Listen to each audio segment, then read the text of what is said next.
अस्सलाम वालेकुम एवरीवन। आप अपने फेवरेट शो चाय टोस्ट और होस्ट को यूट्यूब के ऊपर देखने के लिए डॉन न्यूज़ के ऑफिशियल चैनल को सब्सक्राइब करें और बेल आइकॉन को प्रेस करना भी याद रखिए।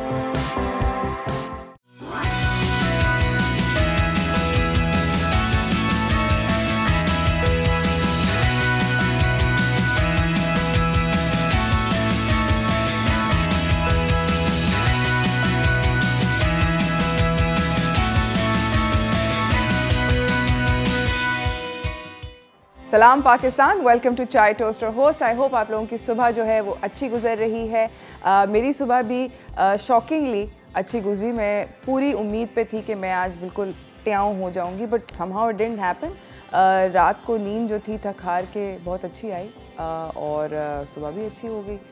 सरप्राइजिंग। मुझे ऐसे कभी कभी कभी होता है, बंदा अपने आप पे परेशान होता है कि ये कैसे हुआ, बट आई डोंट नो। मुंह जब धोया, मुंह धोने से पहले सारा जो सीन था वो बहुत ऑफ था। मैं ज़िंदगी में सोच रही थी कि मैं क्या मतलब छुट्टी मारती हूँ, आज नहीं हो सकेगा वगैरह वगैरह, मगर फिर जब मैं मुंह धो लिया तब उसके बाद पता नहीं क्या हुआ, फिर एनर्जी आ गई। हो जाता है।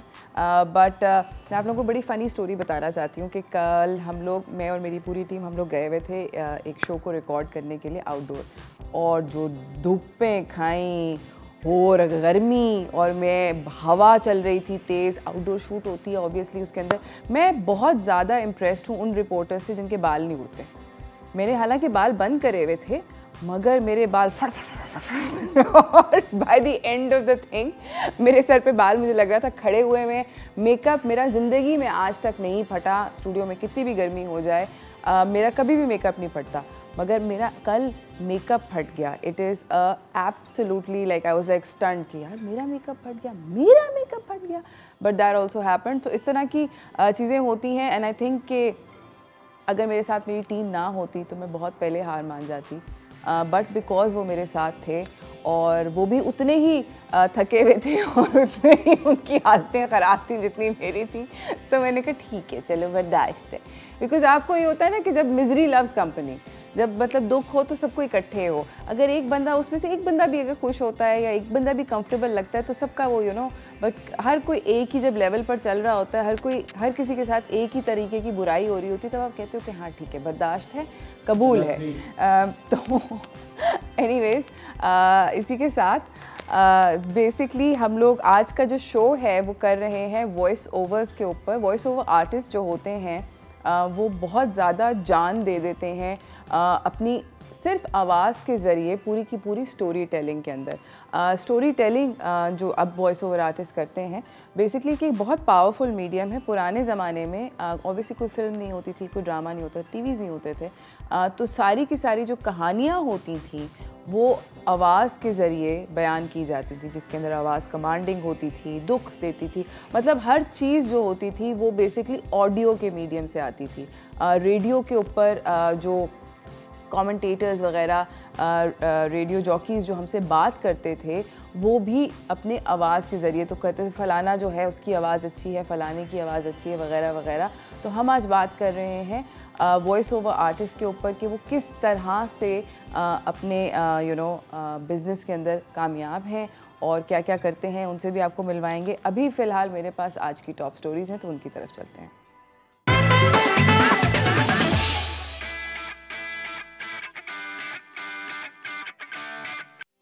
तो बेसिकली सिंध के अंदर फ़ैसला हुआ है, सिंध हेल्थ मिनिस्टर अज़रा जो हैं पेचे हो, उन्होंने फ़ैसला दिया है कि बेसिकली 6 सितंबर से सिंध के अंदर 9वीं जमात से लेके 12वीं जमात तक के जितने भी बच्चे हैं उनको कोविड की वैक्सीनेशन स्कूल के अंदर लगेगी। मैंडेटरी उसको करार दे दिया गया है। ये 6 सितंबर से स्टार्ट हो जाएगा, सारे के सारे बच्चों को लगेगी। और जिन बच्चों ने नहीं लगवाई उनको इम्तहानात शायद ना देने दिए जाएं। काफ़ी इसके ऊपर डिस्कशन है बैक एंड फोर्थ के किस तरह बच्चों को एडमिनिस्टर किए जाएंगे। हेल्थ मिनिस्ट्री ने एक हैंड आउट दिया है कि तकरीबन 2500 टीमें जो हैं वो इस वैक्सीनेशन ड्राइव के अंदर उसका हिस्सा लेंगी और उसको स्कूल्स के साथ मिलकर आसान बनाएंगी स्टूडेंट्स को वैक्सीनेट करने के लिए। पहले ये तहसील लेवल पर होगा, डिस्ट्रिक्ट लेवल पर होगा, उसके बाद ये तहसील लेवल पर होगा। तो ये आहिस्ता आहिस्ता करके होप ये है कि by the end of this year, यानी कि दिसंबर तक सारे के सारे बच्चे जो हैं उनको वैक्सीनेट कर दिया जाएगा। आप याद करें कि अगस्त 20 को, अभी थोड़े दिनों पुरानी बात है, कि टीचर्स को भी एक डे ऑफ दिया गया था टू मेक श्योर कि सारे के सारे टीचर्स वैक्सीनेटेड हैं। अब ऑब्वियसली सारे के सारे टीचर्स जो हैं, जो भी टीचिंग स्टाफ है, जो भी सपोर्ट स्टाफ है स्कूल्स के अंदर, वो सारे वैक्सीनेटेड हैं, but older kids are obviously not vaccinated. खुली भी नहीं थी, मगर अब बच्चों के लिए मैंडेटरी कर दिया है। क्लास 9th में मेरे ख्याल में बच्चों की जो उम्र होती है वो तकरीबन 13 से 14 साल के बच्चे होते हैं, और क्लास 12 तक देर ऑब्वियसली यंग एडल्ट्स बाय 16-17। तो पूरी दुनिया में अगर आप परेशान हैं, बाय द वे मैं आपको ये बताती चलूँ कि पूरी दुनिया के अंदर, स्पेशली वेस्टर्न कंट्रीज़ के अंदर, यूएस के अंदर, यूके के अंदर 12 साल से ऊपर के जितने भी उम्र के बच्चे हैं उन सबको वैक्सीनेट कर रहे हैं। तो ऐसा नहीं है कि ये अभी तक प्रैक्टिस नहीं किया गया। हमारे बच्चों को हम कितने सारे हिफाजती टीके लगाते हैं, तो कोविड का भी टीका लगाना ज़रूरी है और बहुत अच्छी बात है। ज़रूर आप इसके अंदर अपने आप को शामिल कीजिएगा। ये वैक्सीनेशन ऑब्वियसली मैंडेटरी हो गई। अपने बच्चों को कि प्लीज़ वो सपोर्ट स्टाफ के साथ, जो भी वैक्सीनेशन टीम्स हैं उनके साथ कोऑर्डिनेट करें। इसी के साथ मैं अपनी अगली ख़बर की तरफ चलना चाहती हूँ, और वो ये है बेसिकली कि पाकिस्तान की 2022 की ऑस्कर सबमिशंस जो हैं वो ओपन हो गई हैं। ऑब्वियसली हर साल ऑस्कर के अंदर वो एक इंटरनेशनल फ़िल्म कैटेगरी जो है वो खोली जाती है, तो पाकिस्तान के अंदर भी वो अब खोल दी गई है। सबमिशंस हमारे लोकल उस पे लेवल के ऊपर वो खोल दी गई हैं।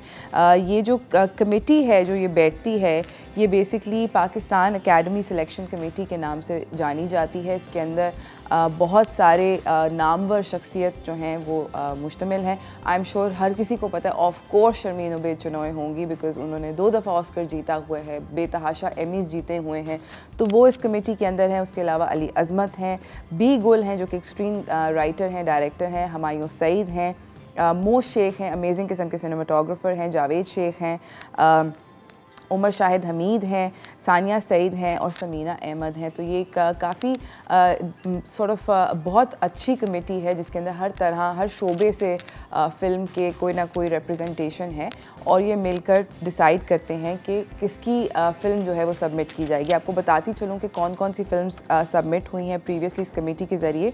2013 में ज़िंदा भाग हुई थी, दुख्तर की थी, 2014 में मोर करी थी, 2015 में माहे मीर करी थी, 2016 में सावन, 2017, 2018 लाल कबूतर, 2019 और ज़िंदगी तमाशा 2020 की सबमिशंस थी। तो आई डोंट नो इस साल कौन सी फ़िल्म जो है वो सबमिट की जाएगी और कौन सी फ़िल्म सेलेक्ट होगी ऑस्कर्स के अंदर, बट आई होप कि ऑस्कर दोबारा से हमारे मुल्क में आए। इसी के साथ नाज़रीन मैं एक छोटी सी ब्रेक की तरफ जा रही हूँ, ब्रेक से वापस आऊँगी, आपसे और थोड़ी सी बातचीत करूँगी, तो कहीं ना जाइएगा, देखते रहिए चाय टोस्टर होस्ट।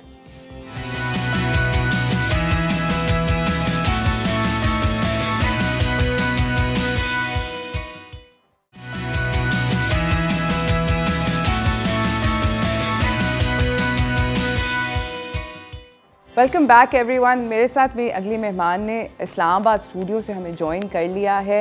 मैं आपको उनसे मिलवाना चाहती हूँ। एक बहुत ज़रूरी टॉपिक के ऊपर हमारी गुफ्तगू है, तो चलते हैं व्हाट्स टोस्टिंग की तरफ।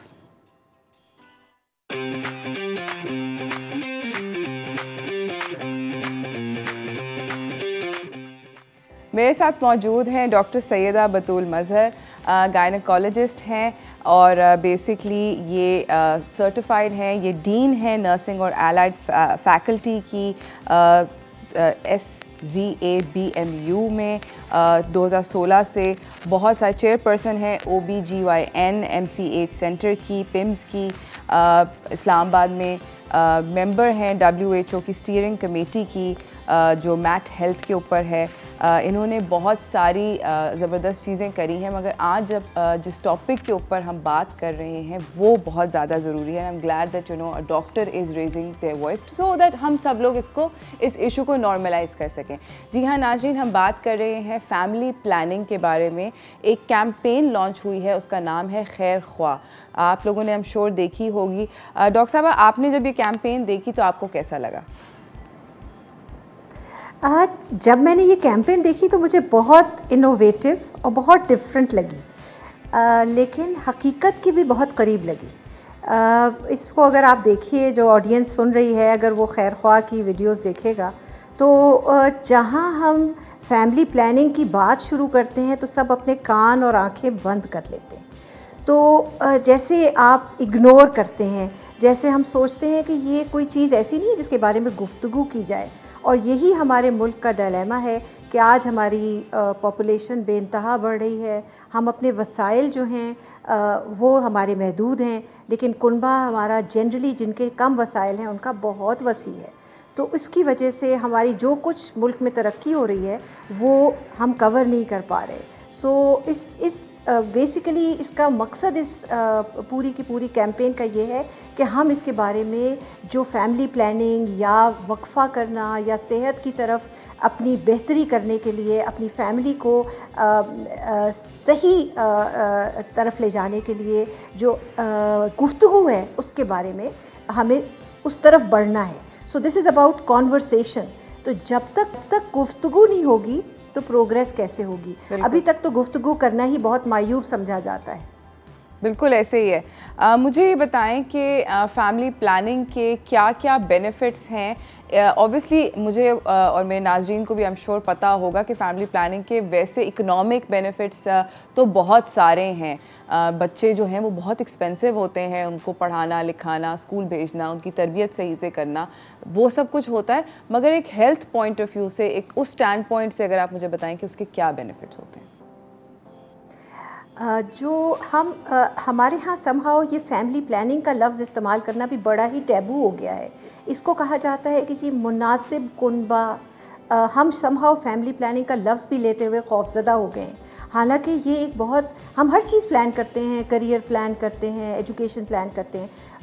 क्यों प्लान करते हैं? कि हम चाहते हैं माँ और बच्चे की सेहत बेहतरीन हो। किस तरह बेहतरीन होगी? WHO की रिकमेंडेशन है कि अगर एक ज़िंदा बच्चा पूरे टाइम का पैदा होता है, उसके और अगले बच्चे के आने में 3 साल का वक्फ़ा होना चाहिए। पैदाइश के दरमियान 3 साल का वक्फ़ा। और इस तरह वो बच्चा 2 साल माँ का दूध पिएगा, 2 साल उसको अनडिवाइडेड अटेंशन मिलेगी, वो बच्चा सेहतमंद होगा, माँ भी अपने सेहत पे तवज्जो दे सकेगी और बच्चे को बेहतर नशोनुमा मिल सकेगी। और 3 साल के बाद जब दूसरा बच्चा आएगा या तीसरा बच्चा आएगा तो उसको टाइम देने का वक्त आ जाएगा और 3 साल पे बच्चा स्कूल 4 साल पे शुरू कर देता है। तो ये सब चीज़ें बहुत इम्पॉर्टेंट हैं और ये सिर्फ फाइनेंशियल नहीं है, ये सेहत से रिलेटेड है। हमने कितनी औरतें मरती देखी हैं 8वीं प्रेगनेंसी, 12वीं प्रेगनेंसी। ना वो औरत चाहती थी कि प्रेगनेंसी हो, ना शौहर चाहता था प्रेगनेंसी हो। प्रॉब्लम क्या थी? कॉन्वर्सेशन की कि कभी बात करना ही नामुनासिब समझा जाता है कि वो औरत कितनी अप टू डेट हो गई है कि ऐसी बातें कर रही है। खुदा न खास्ता अगर वो जाके अपना अस्काते हमल कराती है, अबॉर्शन कराती है, तो उसको मुआशरा बुरा नहीं समझता। लेकिन अगर वो फैमिली प्लानिंग की गुफ्तगू करती है तो उसको बहुत मायूब समझा जाता है। तो ये हमारा कॉन्वर्सेशन से हम इस डायलेमा से निकलेंगे। और जितनी, और अगर आप एक औरत से पूछिए, हर औरत को पाकिस्तान में 2 बेटे 2 बेटियाँ चाहिए अभी भी, मेजॉरिटी, अमीर भी गरीब भी, लेकिन हर एक के पास 6, 8, 12 बच्चे। वाओ! तो इसका मतलब है कि जो वो चाहती हैं उससे बियॉन्ड है। अच्छा, मुझे ये बताएं डॉक्टर बतूल कि ये कॉन्वर्सेशन आपके पास पेशेंट्स आते होंगे, क्या कभी ऐसा हुआ है कि कोई ऐसे आपके एक्सपीरियंस में कोई ऐसे पेशेंट्स आए हों जिन्होंने आपने उनके साथ ये कॉन्वर्सेशन ट्रिगर करी हो और आपको बहुत सारे ब्लॉक्स मिले हों?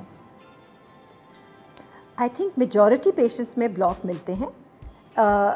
मेजॉरिटी पेशेंट्स इस कॉन्वर्सेशन को पसंद भी नहीं करते और वो अगर आप उनसे गुफ्तगू करें तो वो फ़ौरन कहते हैं पहले मैं अपनी सास से पूछ लूँ, फिर वो कहती हैं अच्छा मैं अपने शौहर से पूछ लूँ, और फिर जब हम दोबारा पूछते हैं वो कहते हैं हाँ टाइम नहीं मिला, अच्छा अगली दफ़ा पूछ के आऊँगी। और अक्सर ये होता है कि वो बहुत इंटरेस्टेड होती है कि बच्चों के दरमियान वक्फ़ा हो, लेकिन कोई ना कोई नंद होती है या इवन अपनी माँ होती है, वो रास्ते में खड़ी हो जाती है कि हम इसको नहीं करने देंगे, ये हमारे लिए मुनासिब नहीं है, हमारे यहाँ या हमारे ख़ानदान में ऐसे नहीं किया जाता।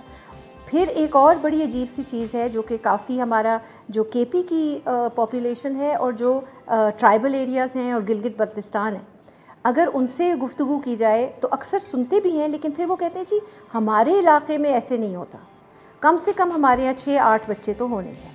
सो अब ये कॉन्वर्सेशन भी बहुत ज़रूरी है कि हमारे रीजनल डिफरेंसेस क्यों हैं। अक्सर मैंने पूछा भी आप ऐसे क्यों सोचती हैं, तो कहने लगी जी देखिए ना, दुश्मनी में भी तो 2-4 बच्चे रह जाते हैं ना, तो हम ज़रा 2-4 बच्चे एक्स्ट्रा पैदा करते हैं। तो क्या एक माँ की ये सोच है कि आप बच्चे ज़्यादा इसलिए पैदा करें कि 2 बच्चे दुश्मनी में मारे जाएंगे? मतलब ये कितनी ट्रेजिडी है, ये इस माशरे का फेलियर है। सिमिलरली कई औरतें बच्चे ज़्यादा इसलिए पैदा करती हैं कि वो पहले 1-2 साल में ज़िंदगी में फौत हो जाते हैं। तो अगर हम उनको सिक्योरिटी दें कि ये बच्चे आगे ज़िंदगी में मैच्योर एडल्ट्स बनेंगे, इनको अच्छी सेहत मिलेगी, तो क्या ये औरतें इतने बच्चे पैदा करेंगी?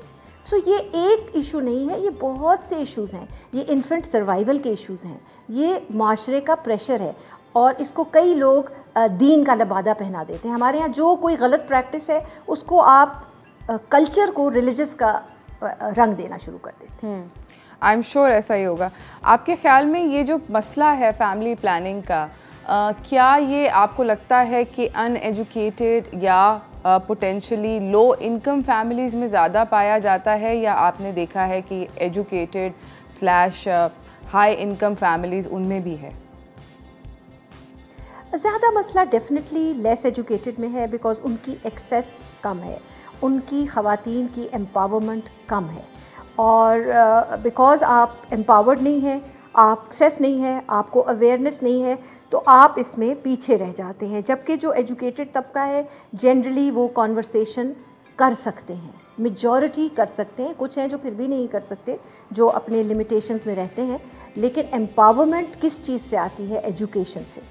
और एक जनरेशन की एजुकेशन काफ़ी नहीं है, हमें अभी अपनी 3-4 जनरेशन्स को फुल्ली एजुकेट करना होगा, फिर हम उस तरक्की के लेवल पे पहुंचेंगे जो यूरोपियन ममालिक हैं, जो श्रीलंका है। जब आप 2-3 जनरेशन्स को पढ़ा लेते हैं तो फिर आप उस कल्चर की दबोच से निकल आते हैं। सो इवन कल ही मेरे पास एक बहुत प्यारी सी पेशेंट आई, और वो 3 साल में तीसरा बच्चा पैदा कर रही थी, हाईली एजुकेटेड थी, प्रोफेशनल थी, समझदार भी थी। लेकिन एक बच्चा उनका फौत हो गया, फिर एक बच्चा सेहतमंद था, लेकिन उसकी पैदाइश के 1 महीने बाद वो तीसरी दफ़ा प्रेग्नेंट हो गई। And I was so sorry for हर।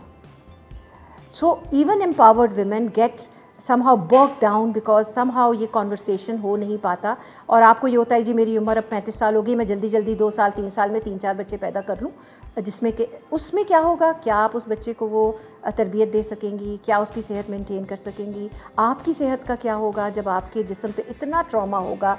तो कितने खून की कमी होगी, कितनी और बीमारियां आपको हो जाएंगी। और एक और बड़ी इम्पॉर्टेंट चीज़ है कि हमारे यहाँ बोतल का दूध पिलाने का बहुत फैशन हो गया है। हमारा ट्रेडिशनल तरीका हमेशा से माँ का दूध पिलाना और सिर्फ माँ का दूध 6 माह देने का है, और यही पूरी दुनिया WHO और पाकिस्तान मिनिस्ट्री ऑफ हेल्थ सब यही कह रहे हैं।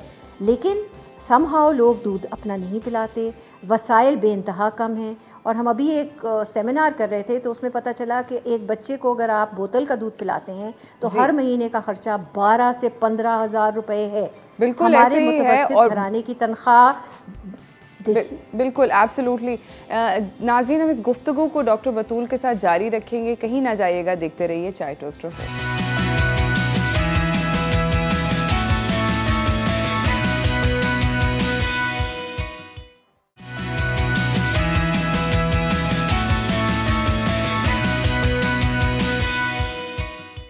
हमारे साथ वेलकम बैक नाज़रीन, हमारे साथ एक बहुत अहम मेहमान बैठी हुई हैं इस्लामाबाद स्टूडियो से, उन्होंने हमें ज्वाइन किया हुआ है। डॉक्टर बतूल हैं। बात हो रही है फैमिली प्लानिंग के बारे में, जो कि एक ऐसा सब्जेक्ट है जो कि पता नहीं हम क्यों उसके ऊपर बात करते हुए शर्माते हैं, घबराते हैं। It's a fact of life, in fact it's a part of life, fact नहीं पार्ट है हमारी ज़िंदगी का। डॉक्टर बतूल, अभी ब्रेक के अंदर जब हम दोनों बात कर रहे थे तो एक कॉलर का भी फ़ोन आया, वो जानना चाहती हैं, काफ़ी पर्टिनेंट सवाल पूछा कि जब आप बच्चा पैदा करते हैं तो आपकी एज अ फीमेल आपकी बॉडी कितने टाइम में रिकवर करती है?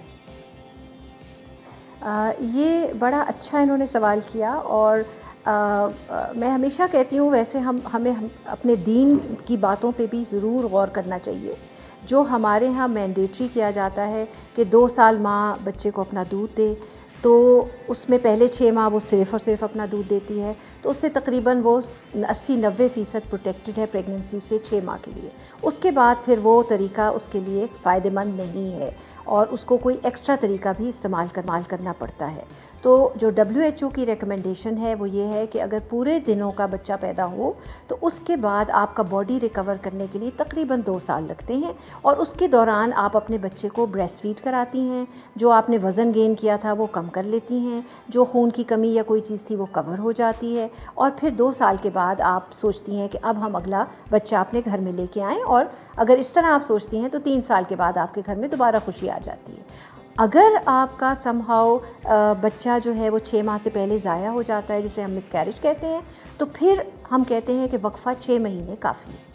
यानी बच्चा जब भी मिसकैरी हुआ, ज़ाया हुआ, उसके 6 माह तक एहतियात रखिए, जिसमें बॉडी अपने नॉर्मल पे आ जाए, इसलिए कि बॉडी पे बड़ा मेजर चेंज है। एक्चुअली होता ये है कि अक्सर हमारे पेशेंट्स हैं जिनकी डिलीवरी होती है और उसके वो 1 हफ़्ते बाद आती हैं, मैडम मेरा वज़न भी कम नहीं हुआ, मेरी स्वेलिंग भी कम नहीं हुई, मेरे डार्क लाइंस भी ठीक नहीं हुई। तो मैंने कहा यार 9 महीने में बनाई थी, अभी 6 महीने साल इंतज़ार करो, बिल्कुल वैसी हो जाओगी जैसे थी। लेकिन अगर एक और प्रेगनेंसी आ गई तो फिर वो वैसी नहीं होगी, वो फिर बॉडी में वो ताकत नहीं है, वो आप अपने मसल्स की चुस्ती, अपने जिस्म की ताकत वो नहीं पाती।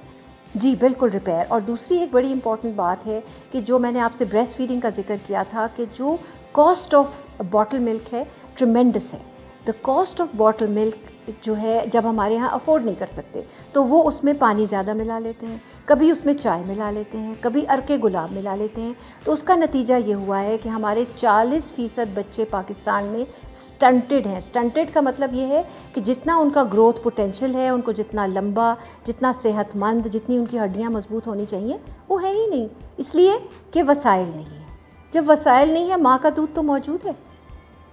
2 साल बच्चा ना पैदा कीजिए और माँ का दूध दीजिए। और ये सब सवालात जो आपके दिल में हैं कि मुनासिब वक्फ़ा क्या है, ये सब हमारी जो ये खैर ख्वाह वाली जो आपकी कैंपेन है, उसमें एक हेल्पलाइन है, पूछो हेल्पलाइन। और ये पूछो हेल्पलाइन 24 घंटे एक्टिव है, और उसमें ज़्यादातर ख़वातीन हैं जो कि ख़वातीन के मसाइल का बहुत अच्छा जवाब दे सकती हैं, गाइड कर सकती हैं, और एक इनिशियल आपको एडवाइस मिल सकती है जो अल्टीमेटली आपको किसी डॉक्टर से या हेल्थ वर्कर से क्लैरिफाई करनी है, लेकिन आपको एक गाइडेंस मिल जाती है, एक राह नज़र आ जाती है। सो ज़रूर आप इस हेल्पलाइन को भी इस्तेमाल कीजिए जो 24 घंटे अवेलेबल है। और उसके अलावा आप ये जो वीडियोस हैं इनको देखने से मज़ा बड़ा आता है। मुझे तो बेइंतहा हंसी आई, जहाँ कोई कॉन्वर्सेशन शुरू हुई फैमिली प्लानिंग की तो सास ने अपने ऊपर एक ब्राउन पेपर रख लिया, फिर आपके हस्बैंड ने ब्राउन पेपर रख लिया, फिर अब वो बेचारी बच्ची जो है ना, फिर वो परेशान होकर अपने भी सर पे रख लेगी, कहेगी यार छोड़ो कौन बात करे। So ये बहुत इम्पोर्टेंट है। अच्छा, एक अभी आपने बड़ा इंटरेस्टिंग एस्पेक्ट रेज किया था, एज। ख़वातीन की obviously age of bearing, child bearing age जो होती है, वो हमारे मुल्क के अंदर बहुत सारे मैं देखती हूँ कि there are some very very young mothers who at a very young age bear children, specially जो रूरल एरियाज़ होते हैं, गांव देहात के इलाके होते हैं, plus then also on the absolute other end of the spectrum, मैं शॉक हो जाती हूँ where I see के you know where there some very old women who are also bearing children। तो मुझे बताएं कि क्या कोई ऑप्टिमम एज होती है जो चाइल्ड बेयरिंग एज होती है, इसके ऊपर थोड़ी सी वजाहत दीजिए। जी, इसमें बहुत ये इम्पॉर्टेंट चीज़ है, हमारे यहाँ जो फैमिलीज़ बेइंतहा बड़ी हैं उनकी वजह ये है कि आपने ये फ़ैसला ही नहीं किया कि आप अपनी औलाद को एजुकेशन देंगे। आपने बस बच्ची को 16 साल की हुई, आपने अपने भाई के बेटे से शादी कर दी। बच्चा आपका 18 साल का हुआ, आपने बहन की बेटी ले आए और उसने पढ़ा ना लिखा, लेकिन घर पे है, बाप ड्राइवर है, कहीं दूर काम कर रहा है, वो पैसे भेज रहा है, कोई एक बंदा ख़ानदान का दुबई बैठा है, वो सबको भर रहा है। अगर आप अपनी औलाद की सही परवरिश करें, उनको स्कूल में डालें, उसके बाद उनकी तरबियत करें, तो आपके ना दिमाग, ना आपका जिस्म, ना आपके पैसे अफोर्ड ही नहीं कर सकते। ये चीज़ें इम्पॉर्टेंट हैं। हम अपने बच्चों को गलियों में फिरने दे रहे हैं, भागने दे रहे हैं, ना हमें उनकी तालीम की फ़िक्र है, ना उनकी तरबियत की फ़िक्र है। तो जिसको भी फ़िक्र होगी वो ज़रूर सोचेगा कि मैं कितने बच्चों को अच्छी तरबियत दे के एक अच्छा मुसलमान, एक अच्छा पाकिस्तानी, एक अच्छा इंसान बना सकता हूँ। तो फिर वो फ़ैसला कर लेगा कि मेरे घर में तो सिर्फ 2 की गुंजाइश है, कोई और कहेगा नहीं मैं तो 3 भी कर सकता हूँ, तीसरा कहेगा नहीं मेरे पास 4 की अफोर्डेबिलिटी है, मैं स्कूल की फ़ीस भी अफोर्ड करूँगा, फिर मुझे शादियाँ भी करनी है। अभी मैं आज एक हॉस्पिटल में काम करती हूँ, तो एक आदमी है, बहुत अच्छा आदमी है, मुझसे कहने लगा जी मैं अपनी 2 बेटियों की शादी कर रहा हूँ, इमदाद ज़रूर दीजिएगा। हम ज़रूर देंगे, लेकिन क्या हम अपनी औलाद को इसलिए पैदा करते हैं कि फिर लोगों से इमदाद लेके हम बिल्कुल ऐसे ही है। क्या ये हमारी इज़्ज़त नफ्स, जो हमारी ये ग़ुलामाना ज़हनियत हो गई है कि हमें हम किसी से मांगते हुए घबराते नहीं हैं। ये हमारी प्रिविलेज है कि अल्लाह ने हमें मौका दिया कि हम लोगों की मदद करें, लेकिन हमारे लोगों को सोचना चाहिए कि अगर वसाइल नहीं है तो आपने बच्चे ने क्यों किए कि जिनकी ना आप शादी कर सकें, ना तालीम दे सकें। तो ये बहुत इंपॉर्टेंट सवाल है जो हमने इस कॉन्वर्सेशन में लाना है। जब आप अपने बहुत जल्दी बच्ची की शादी करती हैं तो अक्सर वो बच्चियाँ, उनका जिस्म ही इतना डेवलप नहीं होता, उनका जहन इतना मैच्योर नहीं होता कि वो उस बच्चे की निगहदाश्त कर सकें। दौरान पैदाइश कभी उसकी जान चली जाती है या उसका कोई जिस्म का हिस्सा ऐसे फट जाता है कि वो फिर ज़िंदगी भर के लिए एक मुसीबत में पड़ जाती है। जो ख़वातीन जल्दी जी जो ये वाकई में आपने बिल्कुल ये बात कहते हैं, बिल्कुल ये आपने बहुत सही बात करी। नॉट ओनली उसके बहुत सारे मेडिकल प्रॉब्लम्स होते हैं, बल्कि उसके इमोशनल प्रॉब्लम्स भी बहुत सारे होते हैं। इसके ऊपर हम डिस्कशन को जारी रख रहे हैं, गुफ्तगू जारी है हमारी। हम लोग छोटी सी ब्रेक पे जा रहे हैं, कहीं ना जाइएगा, देखते रहिए चाय टोस्टर हो।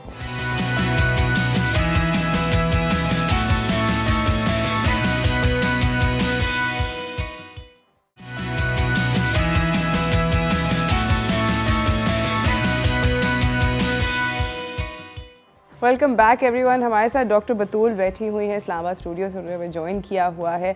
बात हो रही है खैर ख्वाह कैंपेन है उसके बारे में। फैमिली प्लानिंग एक ऐसी डिस्कशन है जो कि ज़्यादा स्पार्क होनी चाहिए।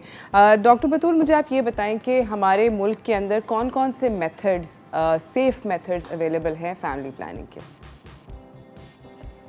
एक्चुअली तमाम मेथड्स जो अवेलेबल हैं फैमिली प्लानिंग के तमाम सेफ़ हैं। It has to be the right thing for the right person. अच्छा। वही चीज़ जो एक आदमी के लिए परफेक्ट है, हो सकता है वो दूसरे पर्सन को साइड इफ़ेक्ट्स दे। सो उसकी, जैसे आप एक दर्जी के पास जाते हैं, वही एक कपड़ा होता है, उसको आप फिटिंग करा के पहन लेते हैं। इसी तरह जब आप हेल्थ वर्कर के पास जाते हैं और एक तरीके के बारे में डिस्कस करते हैं और अपनी प्रॉब्लम्स बताते हैं, तो फिर मुख्तलिफ तरीके डिस्कस होते हैं। सबसे आसान और नॉन मेडिकल तरीका तो बीइंग केयरफुल है, जिसे हम नेचुरल मेथड कहते हैं, और जो हमारे मेजॉरिटी कपल्स यही प्रैक्टिस करते हैं। उसके बाद दूसरा आता है बैरियर मेथड, वो भी कपल्स के कंट्रोल में है, जो कि जिसमें कि एक कोई प्रिस्क्रिप्शन आपको नहीं चाहिए, आप फार्मेसी में जाके ले सकते हैं और ज़्यादा आपको लिफाफा वगैरह पहनने की ज़रूरत नहीं है, आराम से ये हो सकता है। फिर जब आप उसकी ज़्यादा रिलायबल मेथड्स की तरफ आते हैं तो कुछ शॉर्ट टर्म मेथड्स हैं और कुछ लॉन्ग टर्म मेथड्स हैं। बिकॉज जो भी मेडिकल मेथड होगा वो ज़्यादा रिलायबल होगा, वो इफ़ेक्टिव ज़्यादा होगा। बिकॉज जैसे ब्रेस्ट फीडिंग है वो 70-80% इफ़ेक्टिव है, जो नेचुरल मेथड्स हैं वो भी कोई 50 से 70% इफ़ेक्टिव है। इसका मतलब ये है कि 100 कपल्स प्रैक्टिस कर रहे हैं, 30% जो हैं वो फेल हो रहे हैं, तो इसीलिए ख़ानदान बढ़ते चले जा रहे हैं। सो जो मेडिकल मेथड्स हैं उनके लिए आपको कंसल्ट करना पड़ता है और उनको फिर आपके लिए केटर किया जाता है। और जो सबसे बेहतर है, जैसे कुछ लोगों के लिए वक्फे की गोलियां बहुत अच्छी होती हैं, कुछ लोगों के लिए वक्फे के टीके बेहतर होते हैं। फिर लॉन्गर टर्म मेथड्स हैं, जो कोई अगर 3 साल 5 साल वक्फा करना चाहे तो उनके लिए IUCD, जिसको कि हम कॉपर टी कहते हैं, या डिवाइसेस हैं जो यूट्रस में फ़िट की जाती हैं, जो कि बहुत सेफ़ हैं। या एक डिवाइस है जो कि हम स्किन के नीचे एक जैसे माचिस की तीली जैसी रख देते हैं, वो भी 3 साल 5 साल तक आपको महफूज रखती है प्रेगनेंसी से, और ये तकरीबन 99% से ज़्यादा इफ़ेक्टिव हैं। सो जो मेडिकल मेथड्स हैं वो बहुत इफ़ेक्टिव हैं, लेकिन समहाउ हमारी वही जो कॉन्वर्सेशन नहीं हो रहा, जो हम झिझकते हैं। आप हमारे हॉस्पिटल आइए, देखिए, एक कमरा है फैमिली प्लानिंग का और 15 कमरे हैं बाकी निगहदाश्त के, प्रेग्नेंट ख़वातीन और मुख्तलिफ बीमारियों की ख़वातीन, सारे कमरे भरे हुए हैं। फैमिली प्लानिंग के सामने कोई फटकता भी नहीं है। So there is a taboo, बिल्कुल देयर इज़ अ टैबू कि ये कैसी औरत है जो इस दफ्तर में जा रही है, इसकी क्या सोच है, ये तो हामला ख़वातीन देखी जाती हैं, अच्छे लोग तो ऐसे नहीं करते। सो ये चीज़ें हमें कॉन्वर्सेशन में लानी है, और ये बहुत अच्छा इन लोगों का इनिशिएटिव है कि हम खैर ख्वाह के थ्रू कि हम इस टैबू से निकलें और जब हम कॉन्वर्सेशन करेंगे तो कोई ना कोई सोल्यूशन हम हासिल कर लेंगे। मेरे पास जो टाइम है अनफॉर्चुनेटली उसकी बहुत ज़्यादा कमी हो गई है। डॉक्टर साहब, अगर आप जाते जाते कुछ एडवाइस देना चाहें to young couples, to people who already have children, और माँ बाप को स्पेशली जो कि लाइक यू सेड के कॉन्वर्सेशन नहीं स्पार्क कर रहे अपने बच्चों के साथ। हाँ, thank you for giving me this opportunity. जो भी कपल्स हैं जिनके 2 बच्चे हैं या जिनके 3 बच्चे हैं या बहुत जल्दी हो गए हैं और वो चाहते हैं कि लंबा वक्फ़ा करें या मज़ीद बच्चे ना पैदा करें, तो उनको जो दफातर हैं ख़ानदानी मनसूबाबंदी के, वो हर घर के एक करीब हैं। ये आप अगर गांव में भी रहते हैं तो बेसिक हेल्थ यूनिट में एक LHV बैठी होगी, एक LHW बैठी होगी जो आपको मशवरा दे सकती है। जो हमारे यहाँ एक एटीट्यूड है कि मदर इन लॉ समहाउ वो ये नहीं सोचती कि कुनबा बड़ा ज़रूर हो लेकिन जो बहू है उसकी सेहत बेहतरीन हो, बिकॉज जब उसकी सेहत हुई तो बच्चा सेहतमंद पैदा होगा। तो ये कॉन्वर्सेशन भी बहुत ज़रूरी है और हमें में भी अपना माइंडसेट, ये एक ह्यूमन नेचर है कि सास कभी माँ नहीं बन सकती, लेकिन कोशिश तो की जा सकती है, कोशिश तो की जा सकती है। तो हमेशा अपनी बहू को, बल्कि बहू तो बेटी से ज़्यादा प्यारी है, वो तो अब आपके साथ आगे रहेगी, वो आपकी है, आपकी बेटी है, तो उसकी सेहत का ज़्यादा से ज़्यादा सोचना और हमेशा पीछे सोचना कि अगर मैं ये सब चीज़ कर सकती तो मेरी सेहत कितनी बेहतर होती, मेरे आगे बच्चों की तालीम कितनी बेहतर होती, बजाय हम उस साइकिल में चल रहे हैं कि मेरे साथ तो कुछ नहीं हुआ, मुझे तो किसी ने इजाज़त नहीं दी, मेरे तो 12 बच्चे हैं तो कम से कम ये 6 तो पैदा करें। इस सोच से जब तक हम नहीं निकल पाएंगे तो हम आगे नहीं बढ़ पाएंगे। ये बड़ों का काम है, इसमें लीड लेना, अपने बच्चों को सही गाइडेंस देना, और अगर उनके घर में 1 साल शादी के अंदर बच्चा नहीं आता तो प्रेशर ना देना। हो सकता है वो खुद फैसला करके बैठे हों कि वो 2 साल के बाद बेबी लाएंगे जब उनकी जो भी उनके मसाइल हैं वो सेटल हो जाएंगे, बजाय इसके पहले महीने से एक हंगामा मचा होता है।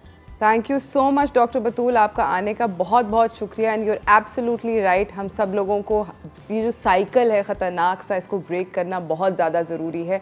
आई होप कि हमारे जितने भी व्यूअर्स देख रहे थे हमें, वो सब हमारी बात सुन के कुछ चेंज लाएं, कुछ पॉजिटिव चेंज लाएं, अगर अपनी ज़िंदगी में भी लाएं और बल्कि दूसरों की ज़िंदगी को भी अफेक्ट करने की कोशिश करें। इसी के साथ नाज़रीन, हम एक छोटी सी ब्रेक की तरफ जा रहे हैं। ब्रेक से वापस आएंगे, आपको अपने अगले मेहमानों से मिलाएंगे, बात होएगी वॉइस ओवर आर्टिस्ट के साथ। तो कहीं ना जाइएगा, देखते रहिए चाय टोस्टर होस्ट।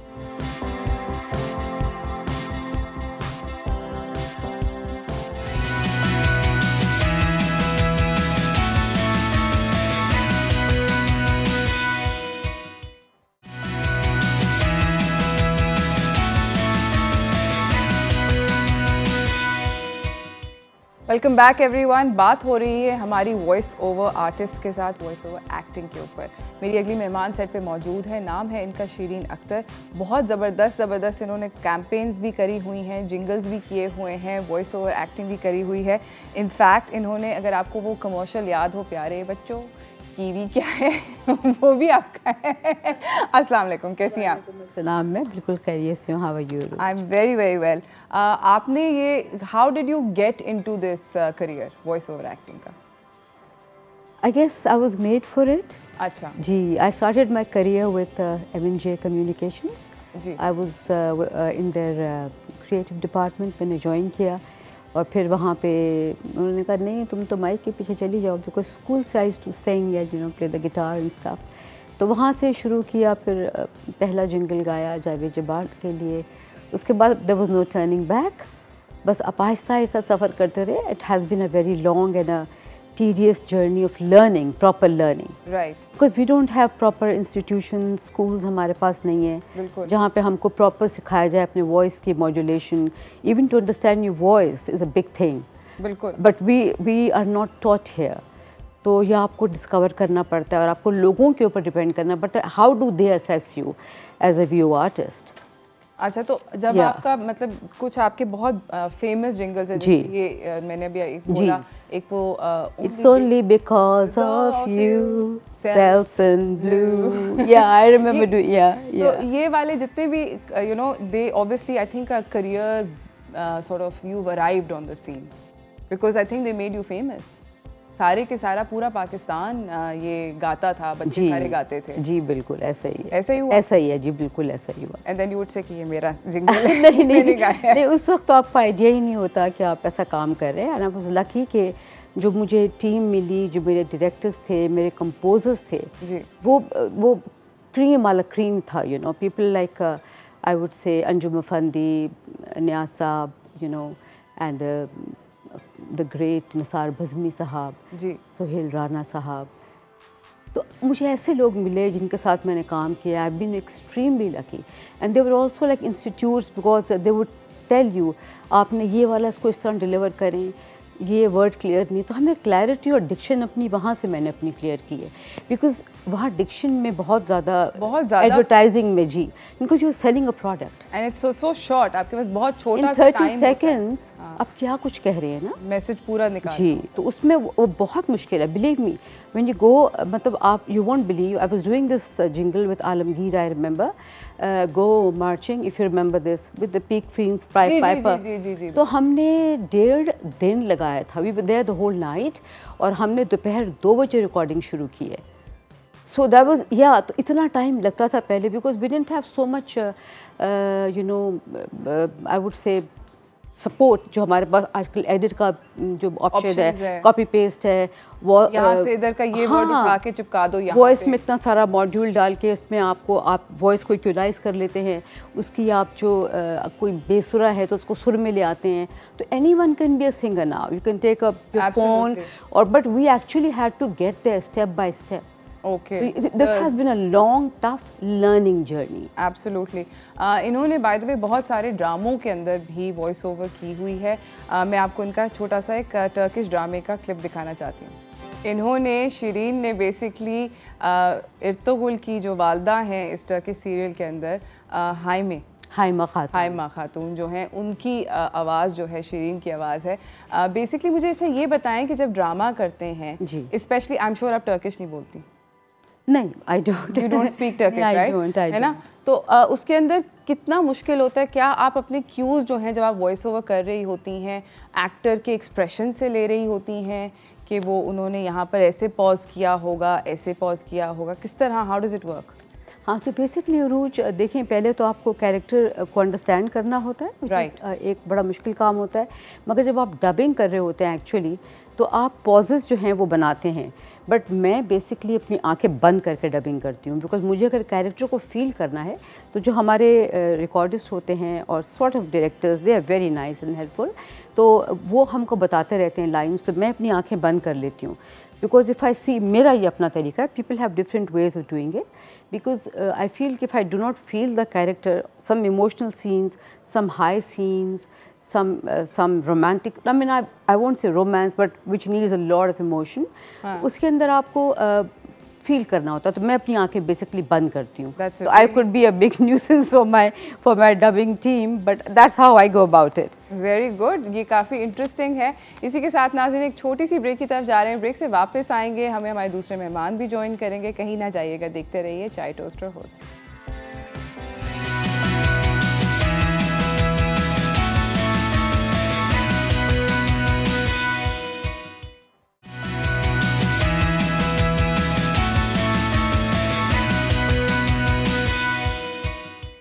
तो ये थी बासित फरियाद की आवाज़। हमारे साथ बासित सेट के ऊपर मौजूद हैं। बासित, मुझे ये बताइए कि you know, I just want to dive into कि आप how did you get into voice over acting? I think शायद ही कुछ होता है इंसान की ज़िंदगी में, आपने आना होता है किसी चीज़ में, हाँ, तो कुछ ना कुछ खुद ही रास्ते बन जाते हैं।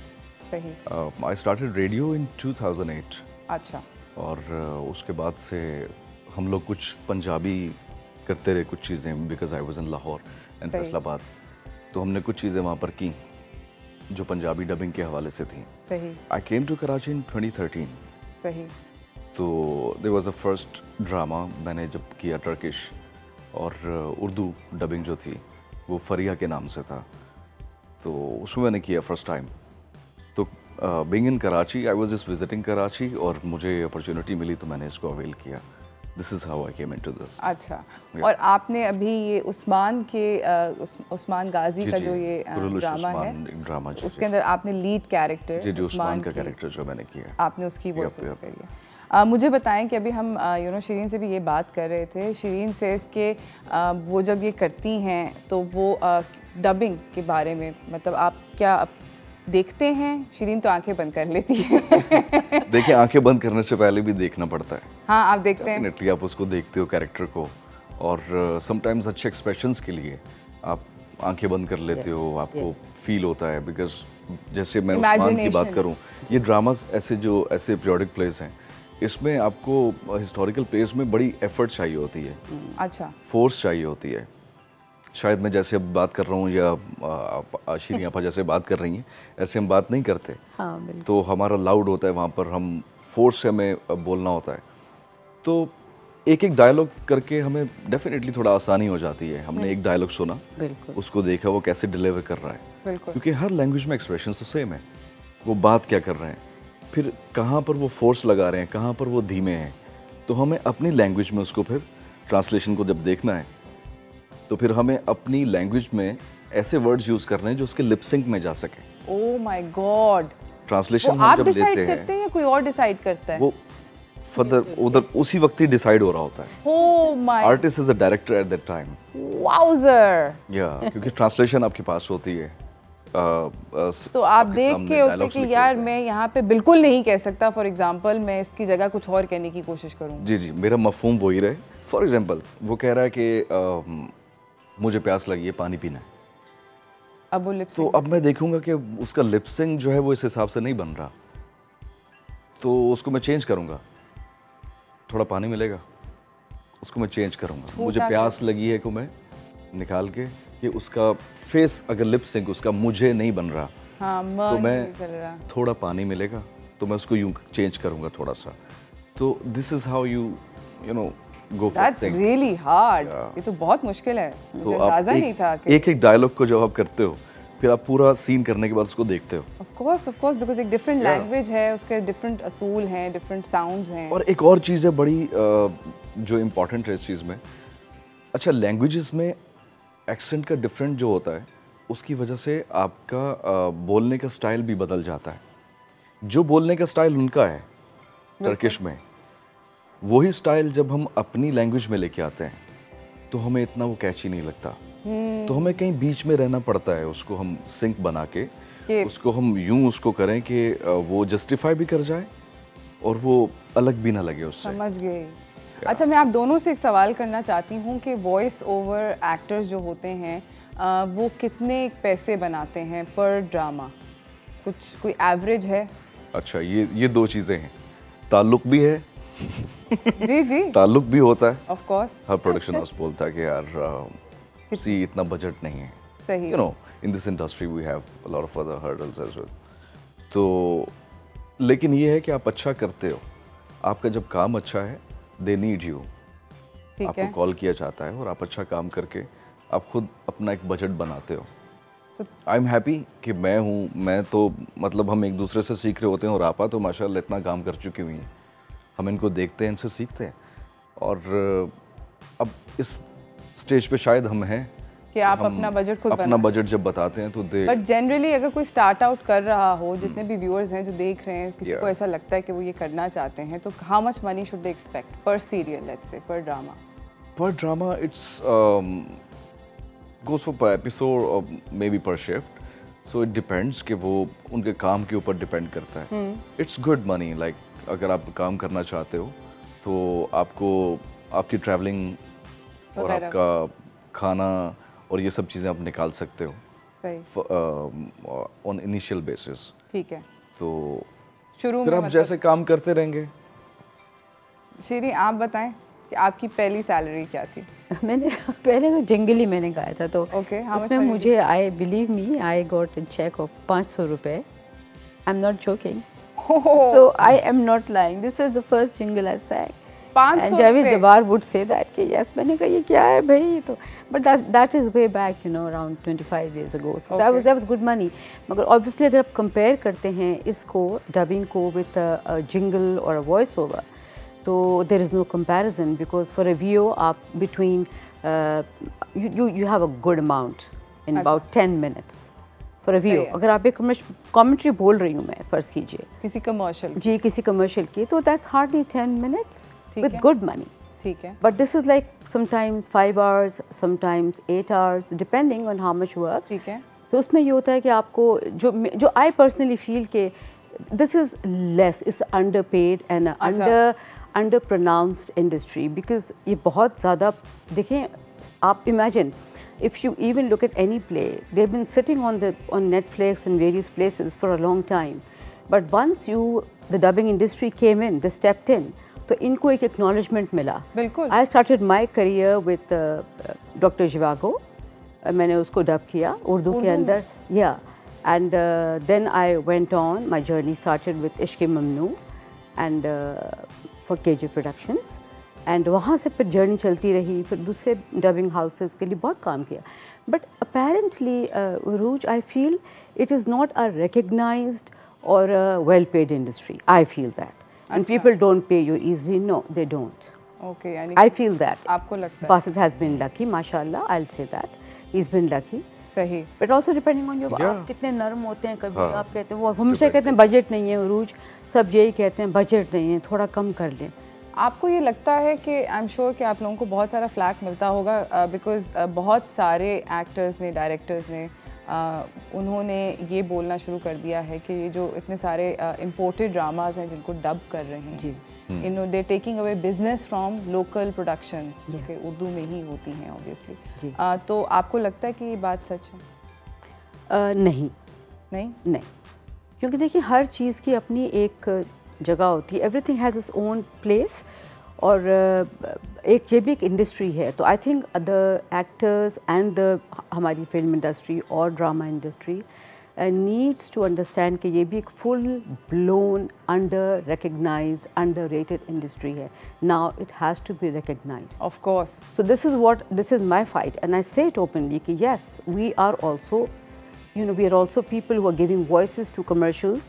We give life to products. Absolutely. So how can we be irrelevant? We are not irrelevant. I agree wholeheartedly because एक आवाज़ से बहुत कुछ Absolutely. सेंटेंस बोलने से हर चीज़ का जो let's say कलरिंग है वो बदल जाती है. इसी के साथ नाज़रीन हम जा रहे हैं एक छोटी सी ब्रेक की तरफ. ब्रेक से वापस आएंगे हम अपने मेहमानों के साथ एक फ़न सी गेम खेलेंगे. कहीं ना जाइएगा, देखते रहिए चाय टोस्टर होस्ट.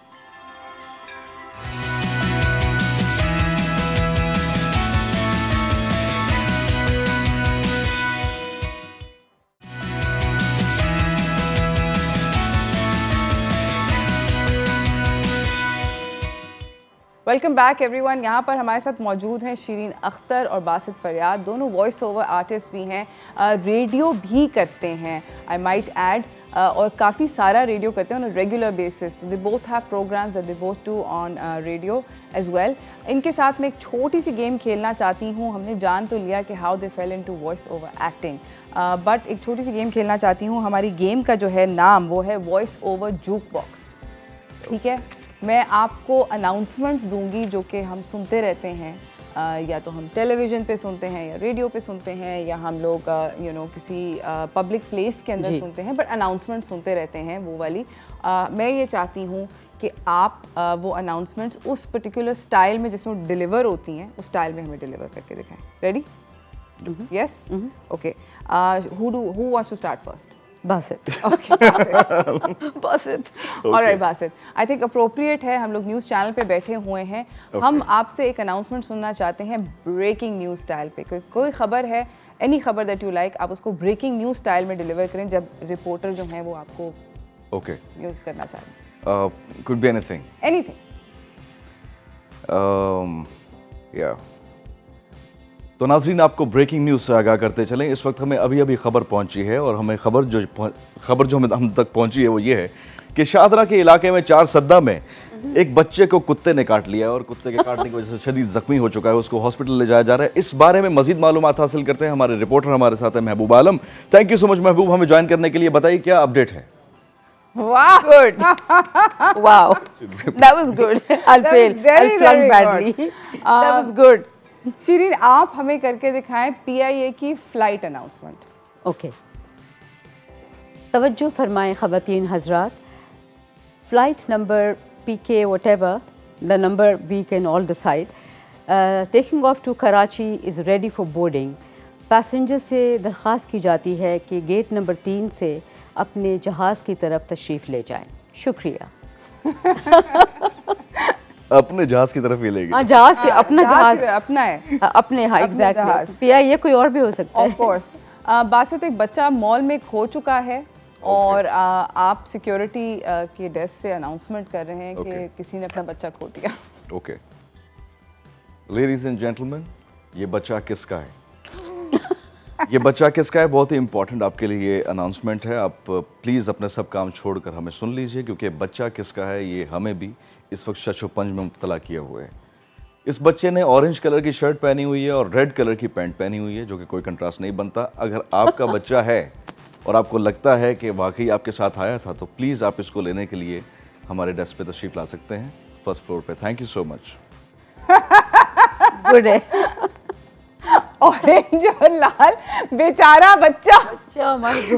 मतलब उसको अगर वो होना नहीं भी था ना, शर्मिंदगी तो वैसे ही हो जाए। वो इसलिए खोया कि उसने ऑरेंज शर्ट और उसने रेड पैंट पहनी, मतलब आदी हो गई। ऑफ कोर्स, बेचारा। अच्छा शिरीन, आप जो हैं PTCL IVR जो होता है इंटरैक्टिव वॉइस रिस्पॉन्स, उसकी अनाउंसमेंट करें। Okay, welcome to PTCL whatever you customer service, right? Welcome to PTCL customer service. For customer service, press 2. For billing, press 3. For new connection, press 5 or whatever. Thank you for calling PTCL. अच्छा, आपसे जो अगला है, आप हमें कोई female product बेच रहे हैं, ख़वातीन का इस्तेमाल करने वाला, let's say for example makeup product है कोई भी। एक्सक्यूज मी, मैं आपसे कुछ कहना चाहता हूँ। मैं एक शेर कहना चाहता हूँ, मैं तभी कह सकता हूँ अगर आप इस पे पूरा उतर रहे हैं। वो ये कि इतनी देर में आप भाग नहीं जाइएगा प्लीज़। तेरे जैसी आंखों वाले आते हैं जब साहिल पर, लहरें भी शोर मचाती हैं, लो आज समंदर डूब गया। ये उसी सूरत मुमकिन है, आपके चाहने वाले, आपके हस्बैंड या आपकी ज़िंदगी में कोई भी है, वो आपको तभी इस बात पे अप्रिशिएट कर सकता है, आपको प्रेज़ कर सकता है, अगर आप ये काजल अपनी आंखों में लगाएंगी। आप ये काजल लगाएंगी, आपकी आंखें खूबसूरत हो जाएंगी। मैं इस वक्त सारे के सारे काजल कंपनी से कहूँगी ये शेयर इस्तेमाल करना शुरू कर। It's a good way to sell. Yes, yeah, good way to sell. Yeah. It's a good way to sell a product. That's very very good, Basit. Good job. Thank you. अच्छा शिरीन, आप मुझे कोई blockbuster movie आ रही है, उसकी आप trailer की announcement कर रहे हैं। बहुत जल्द आप लोग देखेंगे अपने फेवरेट स्टार्स को टुगेदर, हिमायूं सईद एंड महविश हयात इन पंजाब नहीं जाऊंगी, फ्रॉम 16th ऑफ सितंबर मकामी सिनेमा घरों में। क्या बात है। सो बेसिकली, अच्छा मुझे ये बताएं कि आप लोगों का जो फेवरेट सॉर्ट ऑफ होता है जॉनरा, वो कौन सा है? वॉइस ओवर डबिंग है या आप लोगों को लगता है कि आप लोगों को ज़्यादा जिसमें आपको कंफर्टेबल हैं वो ज़्यादा वो है announcements and the sort of things, jingles? For me, as I'm working for a private channel as well, उसमें as an official brand voice for हर्पल, तो उसमें ये होता है कि मुझे डिफरेंट टास्क मिलते हैं, जैसे प्रोमोज होते हैं। फॉर एग्जांपल के क्या माही जुनैद की मोहब्बत को हासिल कर पाएगी, जानने के लिए देखिए तेरी मेरी कहानी, मंगल की रात 8 बजे। तो मुझे इस तरह की situation I like that, that's actually, हाँ मतलब वो इंसान को उसके अंदर आप उस सोच रहे हैं कि हाँ क्या वाकई में वो बेचारी मोहब्बत पाएगी या नहीं पाएगी, तो फिर वो सिचुएशन ऐसी चल रही होती है। तो वॉइस एक्टिंग जहाँ तक है, डबिंग की बात, डबिंग मैंने हमेशा शौक से किया। अभी 1-2 साल से मैं थोड़ा सा मीन हो गया हूँ इस चीज़ में, लेकिन पहले मैं शौक से करता था। नहीं, बट इट्स वेरी गुड, ज़रूरी है अपने आप को, यू नीड टू ऑब्वियसली हर किसी को अपना घर चलाना है। नाज़रीन, हम जा रहे हैं एक छोटी सी ब्रेक की तरफ, ब्रेक से वापस आएंगे, गुफ्तगू को जारी रखेंगे, कहीं ना जाइएगा, देखते रहिए चाय टोस्ट और होस्ट।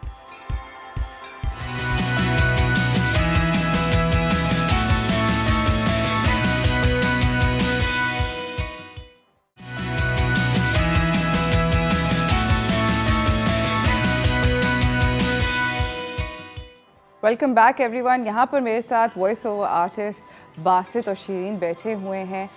हम लोग बात बहुत सारी कर चुके हैं कि कैसे ये करियर होता है, क्या क्या उसमें डिफ़िकल्टीज़ होती हैं, एक्चुअली वेरी हार्ड। गेम भी खेली। एक और गेम जाने से पहले, आखिरी पार्ट है, प्लीज़ मैं एक और गेम खेलना चाहती हूँ। बेसिकली इमेजिन ये करते हैं कि चाय टोस्ट और होस्ट एक रेडियो शो है, क्योंकि आप दोनों आरजेस भी हैं। आप लोग रेडियो शो होस्ट करें और आप होस्ट हैं, मैं मेहमान हूँ, तो ये कैसे आप इसको, अगर आपको चाय टोस्ट और होस्ट रेडियो पे इंट्रोड्यूस करना होता है? प्लीज मैम, आप शुरू करें। Come on. हेलो, अस्सलाम वालेकुम, very good evening to all of you, good morning by the way. और इस वक्त हम मौजूद हैं रेडियो FM 000 फ्रिक्वेंसी पे। मुझे कहते हैं बासित फरियाद, मेरे साथ मेरी को होस्ट मौजूद हैं Sheeri, miss Sheeri and Basit with you guys. और आज हम अकेले नहीं हैं प्रोग्राम में, हमारे साथ आज एक और दोस्त, एक और बहुत ही अच्छे गेस्ट हमें ज्वाइन कर चुके हैं, जिनका नाम है उरूज। उरूज को वेलकम करेंगे। Urooj, thank you so much for joining us. अस्सलाम वालेकुम। वालेकुम अस्सलाम। कैसी हैं आप? ठीक है, जिंदा सलामत। How is your life treating you? आजकल इतनी अच्छी नहीं है। ओके, दुख है। दुख है। सो दिस इज चाय toast, host, toast without toast हैं। टोस्ट नहीं दे रहे आप लोग, बजट कट्स या कैलोरीज निकालनी है। अच्छा, सैलरीज निकालनी, कोरोना है, कोरोना है, so we are trying to cut the cost। आपको टोस्ट चाहिए होगा तो उसको हाथ भी लगेंगे, ऑफ कोर्स। सो चाय में आपको हाथ किसी चीज़ को नहीं लगाना है और वो बॉयल हो जाएगी और आपको कोविड का खतरा नहीं होगा, तो उस वजह से हम अवॉइड कर रहे हैं टोस्ट। अच्छा, तो उम्मीद है आपको कुछ खाना होगा तो आप घर से लाई होंगी। बिल्कुल, मैं नाश्ता करके आई थी, बट चले, टोस्ट नहीं मिलता तो कुछ नहीं होता। लाइक दीज गेस्ट्स, है ना? है ना? आप कुछ खा के आई? बिल्कुल बिल्कुल, मैं खा कर आई हूँ, बट हम वेलकम करना चाहेंगे उरूज को। And yes Urooj, first of all बहुत बहुत शुक्रिया, आप सुबह सुबह उठ कर आएँ। आई नो बड़ा मुश्किल है, क्योंकि हम भी आंखें मल रही होती हैं अपनी जब हमको जाना होता है, but thank you for coming over and taking out this time. आज हम आपसे बड़ी कुछ इंपॉर्टेंट बातें करेंगे, क्योंकि आप भी एक होस्ट हैं, तो आपकी होस्टिंग में हमारी होस्टिंग में क्या फ़र्क है? That is a question that we need to ask you। मैं अपनी होस्टिंग के अंदर विजुअल मीडियम से बड़ा मुझे लगता सपोर्ट है सपोर्ट मिलता है कि मेरी शक्ल नज़र आ रही होती है, मेरे एक्सप्रेशन नज़र आ रहे होते हैं। जब मैं दुखी भी होती हूँ या थकी भी होती हूँ या खुश होती हूँ या गुस्से में होती हूँ, मेरे व्यूअर्स को पता चल जाता है। मुझे लगता है कि उससे मुझे बड़ी मदद हो जाती है। अच्छा, रेडियो पर भी आप अगर देखें तो रेडियो पर जब हम बैठे होते हैं, हम बात कर रहे हैं, तो यहाँ पर भी हमें, जब हम बात करते हैं तो हमें इमेजिन करना पड़ता है, और कुछ लोग कहते हैं कि रियलिटी शायद कम्पैक्ट होती है और इमेजिनेशन जो है वो रियलिटी से कहीं ज़्यादा आगे, अनलिमिटेड होती है, तो यू कैन इमेजिन एनीथिंग। सही। तो आपके पास रेडियो पर बैठे हुए बहुत सारी चीज़ें हैं जिनको आप कवर अप कर सकते हो, and you have to imagine, उसके लिए आपकी इमेजिनेशन अच्छी होनी चाहिए। सो वी आर हियर, और you can imagine anything, even sharing you. So anything you want to share with us, like on this morning? This morning I wish I was a superhero. मुझे बहुत ज़्यादा शौक़ है कि मैं Superman की तरह उड़ सकूं, और मैं बैटमैन की तरह मेरे पास गाड़ी हो, वगैरह वगैरह। तो this morning I would like to imagine कि मैं सुपर हीरो हूँ। Okay, you can just imagine. अच्छा, आप लोग वैसे अगर इमेजिन कुछ करना चाहें तो आप क्या इमेजिन करेंगे? यार, आई थिंक सो कि इंसान इमेजिन करता है floating on the surface of sea, like अच्छा, kind of खुला, कुछ खुला फील करता है इंसान। तो मेरा ख्याल है कि इमेजिन करे इंसान तो खुला इमेजिन करे, क्योंकि अगर इमेजिन भी आपने कंपैक्ट होके करना है तो क्या इमेजिन किया आपने? Absolutely. So thank you so much both of you, बहुत बहुत शुक्रिया। आप लोग प्लीज़ मुझे जाने से पहले ये बताएं कि as a going away message, what is your favourite, absolute favourite thing about being a voice over artist? जी बासित। आई थिंक जब इंसान अपना काम करता है, उसको सुनने के बाद एक आपको जो एक तशफ़ी मिलती है, आई थिंक वही गिफ्ट है सबसे बड़ा। सही। और इस फील्ड में, वॉइस ओवर में, किसी भी क्रिएटिव चीज़ में, इवन इन योर शो, अगर आप इसको खुद देखें तो इंसान कभी भी किसी एक चीज़ से सेटिस्फाई नहीं होता। करते रहते। जिस दिन हम सेटिस्फाई हो गए उस दिन शायद हम रुक जाएंगे। बिल्कुल। तो हमें हर दिन अपने अंदर कोई खामी भी तलाश करनी है और अपने आप को इम्प्रूव भी करना है। तो I think this is a blessing अगर हम अपने आप को अपनी तनकीद खुद करना जान जाएं। ज़बरदस्त। जी शीरीन। जी, मैं आई फील कि देखें, वॉइस ओवर एक खूबसूरत काम है जहाँ पे आप डिफ़ाइन करते हैं उन चीज़ों को जिनको आप देख रहे होते हैं। मुख्तलिफ़ फील्ड्स हैं, मुख्तलिफ़ चीज़ें हैं, बट हर चीज़ से आप रोज़ सीख रहे होते हैं, because there is no end to learning. कभी भी लर्निंग की कोई एंड नहीं होता। My personal passion is radio. सही। I love radio and I been doing for the last 15 years.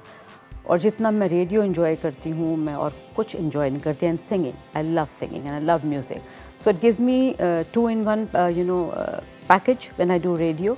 So for me radio is love. ज़बरदस्त। Thank you so much आप दोनों का, बहुत बहुत शुक्रिया आने का। इसी के साथ नाजरीन, टाइम का इख्तिताम हो चुका है। कल हम आपके लिए एक नया शो लेकर आए हैं। कल बात होगी स्टाइलिंग के ऊपर। थर्सडे है, so we going to talk about some style tips, some makeup tips etcetera etcetera. कल का शो ज़रूर देखिएगा। जाने से पहले मेरी एक छोटी सी रिक्वेस्ट है सब लोगों को, जिन जिन लोगों ने अभी तक अपने आप को वैक्सीनेट नहीं कराया हुआ या अपने ख़ानदान में किसी को जानते हैं जो कि वैक्सीनेट कराने से झिझक रहे हैं, तो प्लीज़ डेफिनेटली जाकर देखें कि इतने सारे लोगों ने अपने आप को वैक्सीनेट करा लिया है। All vaccines are good.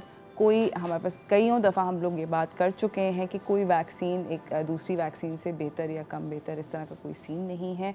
तो what ever is available, definitely go and get your self vaccinated. बहुत ज़्यादा ज़रूरी है कि हम अपनी ज़िंदगी को नॉर्मलाइज़ कर सकें। इस कोविड की ये जो वबा से दुनिया में ज़िंदगी बदल गई है हमारी, इसको वापस बिफ़ोर कोविड जिस तरह था उस टाइम पर जा सकें।